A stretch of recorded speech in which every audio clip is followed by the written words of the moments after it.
امریکہ کے مقبول سیاستدان نے ریڈ لائن کراس کی تو ریاست نے کارروائی کی۔ امریکہ میں اس کے فیس بک اور ٹویٹر اکاؤنٹ بند کیے گئے۔ ہم امریکہ سے زیادہ جمہوری ملک ہیں، ہم نے اپنے مقبول سیاستدان کے سوشل میڈیا اکاؤنٹس بند نہیں کیے۔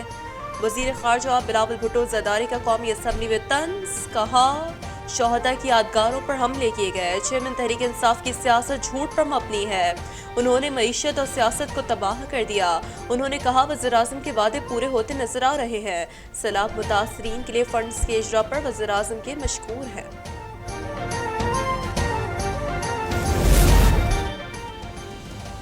فوجی عدالتوں میں عام شہریوں کے ٹرائل کا مقدمہ، چیف جسٹس نے ریمارکس دیے کہ نیشنل سیکیورٹی کا معاملہ آرمی براہ راست دیکھتی ہے۔ اگر کوئی قومی سلامتی کے خلاف سازش کرے تو نہیں کہا جا سکتا فوج ٹرائل نہیں کر سکتی۔ جسٹس منصور علی شاہ نے ریمارکس دیے کہ جب آئین اجازت ہی نہیں دیتا کہ آرمی ایکٹ کا جائزہ لے سکیں تو کیسے فیصلہ کریں کہ یہ ٹھیک ہے یا غلط؟ کیس کی مزید سماعت پیر تک ملتوی۔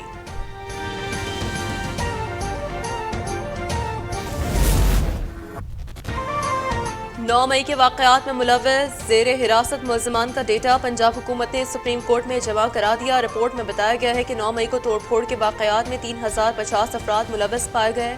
انسداد دہشت گردی قانون کے تحت 1888 افراد کو گرفتار کیا گیا، 81 خواتین کو بھی حراست میں لیا گیا، 42 کو ضمانت پر رہا کر دیا گیا، 39 خواتین جوڈیشل ریمانڈ پر جیل میں ہیں۔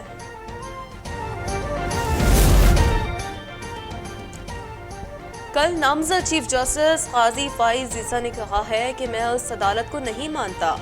عدالت کا یہ اختیار نہیں ہے کہ وہ قانون کے خلاف فیصلہ کرے۔ قانون کہتا ہے کہ 3 سینئر ججز کی کمیٹی بینچ بنائے گی۔ وزیر داخلہ رانا ثناءاللہ کی تنقید، کہا خواجہ طارق رحیم کے آڈیو لیک میں جس فیصلے کا تذکرہ کیا گیا اگلے دن وہی فیصلہ سنایا گیا۔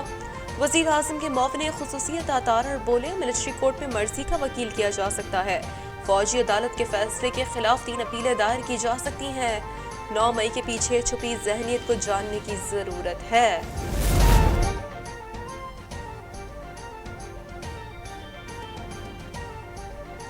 پاکستان پر دہشت گردی کا الزام لگایا گیا، حکومت وائٹ ہاؤس اعلامیے کا ضرور جواب دے گی۔ وزیر دفاع خواجہ آصف کا قومی اسمبلی میں اظہار خیال، کہا جنگیں امریکہ کے لیے کمرشل سرمایہ کاری ہیں، آج کی دہشت گردی بھی 9/11 کی جنگ کا شاخسانہ قرار۔ وزیر اعظم شہباز شریف کی فرانس کے صدر خاتون اول سے ملاقات، ایوان صدر آمد پر پرتپاک استقبال، 2 طرفہ تعلقات اور تعاون کے فروغ سے متعلق امور پر تبادلہ خیال۔ اس سے قبل شہباز شریف کی یورپی یونین کے سربراہ، اسلامی ترقیاتی بینک کے صدر سے ملاقاتیں ہوئیں جس میں دیرینہ تعاون اور روابط پر تبادلہ خیال کیا گیا۔ نیو گلوبل فائنینسنگ سربراہ کانفرنس کے اختتامی سیشن میں شرکت کے لیے آمد پر وزیر اعظم کو سلامی دی گئی، اس موقع پر اہم ملاقاتیں بھی ہوئی۔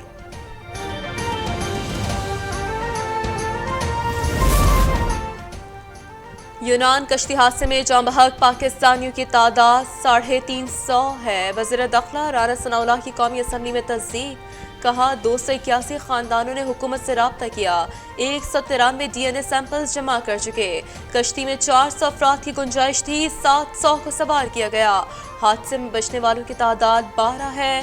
وزیر اعظم نے معاملے پر کمیٹی تشکیل دے دی، انسانی اسمگلنگ سے متعلق 5 سال کا ڈیٹا جمع کیا ہے، انسانی اسمگلرز کے گھیرا تنگ کر رہے ہیں، ایکشن ہوگا، انسانی اسمگلنگ قانون میں ترامیم کر رہے ہیں۔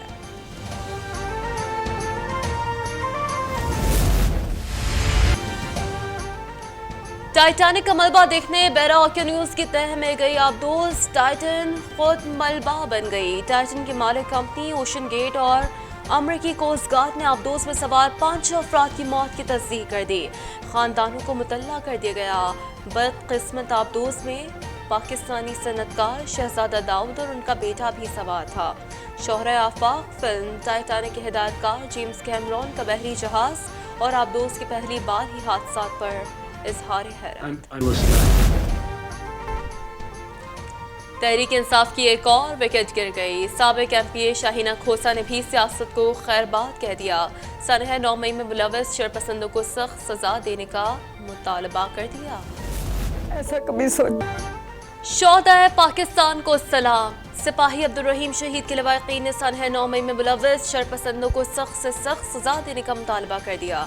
کہا شہداء کی یادگاروں کی بے حرمتی پاک فوج کی بے حرمتی ہے۔ 1947 میں کتنی زیادہ مشکلوں کے بعد، کتنی قربانیوں کے بعد ہم نے اس ملک کو حاصل کیا ہوا ہے، اور اس ملک کو ہم اس طرح خراب کرنے پہ اور اس کو توڑ پھاڑ کرنے پہ ہم تلے ہوئے ہیں۔ یہ دیکھ کے بہت ہی افسوس ہوا کہ اس قدر یعنی ایک جو وقی اور ایک ایسی یادگار تھی قومی نوعیت کی، تو اس کو جلا کر خاکستر کر دیا گیا۔ اور مجھے لٹرلی بہت زیادہ برا لگ رہا ہے، اتنی پتھیٹک حالت کی ہوئی ہے۔ یہ صرف کور کمانڈر کا گھر نہیں تھا، یہ قائد اعظم کی یہاں پہ نشانیاں تھیں۔ جن لوگوں نے بھی یہ کیا نا، ان کو سخت سے سخت سزا ملنی چاہیے۔ نور انٹرنیشنل یونیورسٹی لاہور کے طلباء، طالبات اور اساتذہ کا جناح ہاؤس کا دورہ۔ وفد کے سربراہ پروفیسر ڈاکٹر ظہور احمد نے کہا ہے کہ بابا قوم کا گھر قومی اثاثہ تھا۔ شر پسندی اور تخریب کاری انتہائی قابل مذمت عمل ہے۔ پی آئی اے حج آپریشن کا پہلا مرحلہ مکمل ہو گیا۔ کراچی سے پی آئی اے کی آخری پرواز عازمین حج کو لے کر جدہ پہنچ گئی۔ پی آئی اے حکام کے مطابق 268 پروازوں سے 61,467 عازمین حج حجاز مقدس روانہ ہوئے۔ پی آئی اے کے بعد از حج آپریشن کا آغاز 2 جولائی سے ہوگا۔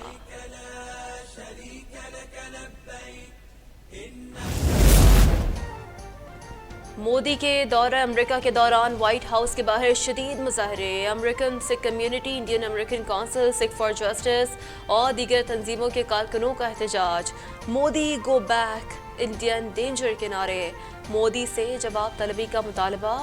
امریکی کمیشن برائے مذہبی آزادی نے بھی کہا ہے کہ امریکی صدر کو بھارتی حکومت کی منظم اقلیت کش اقدامات کی مذمت کرنی چاہیے۔ سابق امریکی صدر اوباما نے کہا، مودی حکومت اقلیتوں کا تحفظ نہیں کرے گی تو بھارت کا شیرازہ بکھر جائے گا۔ یہ سب بھارتی ہندوؤں کے مفاد میں بھی نہیں ہوگا۔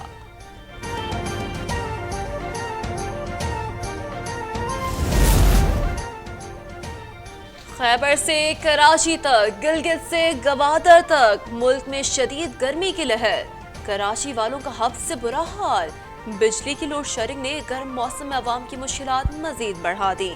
بجلی کا شارٹ فال 6,765 میگا واٹ تک پہنچ گیا۔ مختلف علاقوں میں 12 گھنٹے تک لوڈ شیڈنگ۔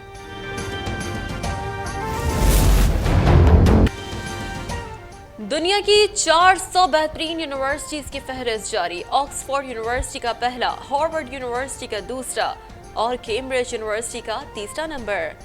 دکھ اور افسوس کا مقام، ان جامعات میں ایک بھی پاکستانی جامعہ شامل نہیں۔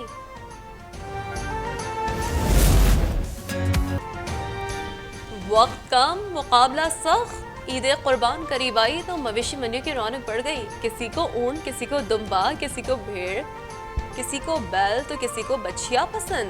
بھاؤ اتاؤ جاری، جنہوں نے جانور خرید لیے وہ ان کی خاتمہ دارت میں مصروف۔